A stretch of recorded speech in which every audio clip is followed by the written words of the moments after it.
ইন্নাল হামদুলিল্লাহ ওয়াসসালাতু ওয়াসসালামু আলা ওয়া আলা আলিহি ওয়া আসহাবিহি আজমাইন।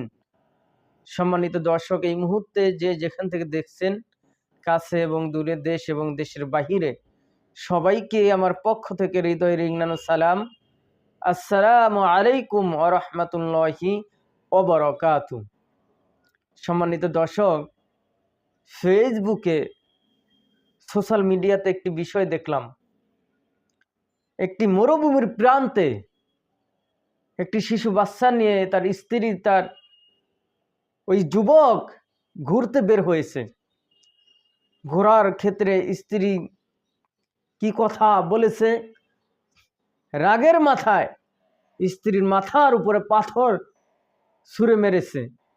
ছুঁড়ে মেরার কারণে সাথে সাথে জায়গায় ইন্তেকাল হয়ে গেলেন।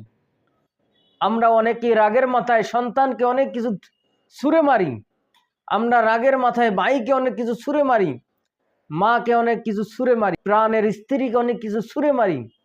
অথচ যখনই আমি এটা ছুঁড়ে মারলাম, এতটুকু আমি চিন্তা করলাম না এটা তো আমার বুকের উপরে যে পড়তে পারে, এটা তো আমার মুখের উপরে পড়তে পারে, এটা তো আমি একটা দা নিয়ে ছুঁড়ে মারলাম, ওই বডি ছুঁড়ে মারলাম, আমি বডি ছুঁড়ে মারলাম, ওই আমার প্রাণের ভাইয়ের হাতটা চলে যেতে পারে, আমার আদরের সন্তানের হাতটা চলে যেতে পারে, আমার আদরের প্রাণের স্ত্রীর হাতরা চলে যেতে পারে, অথচ তিনি ওই জায়গায় মারা যেতে পারে।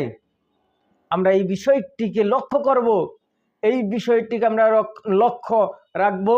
কোনো কিছু মারার আগে চিন্তা করব, ভেবে চিনতে আমরা ছুঁড়ে মারব। অথচ আমাদের রাগের মাথায় আমাদের সামনে যা থাকে, বডি থাকলো, পাথর থাকলো, তাই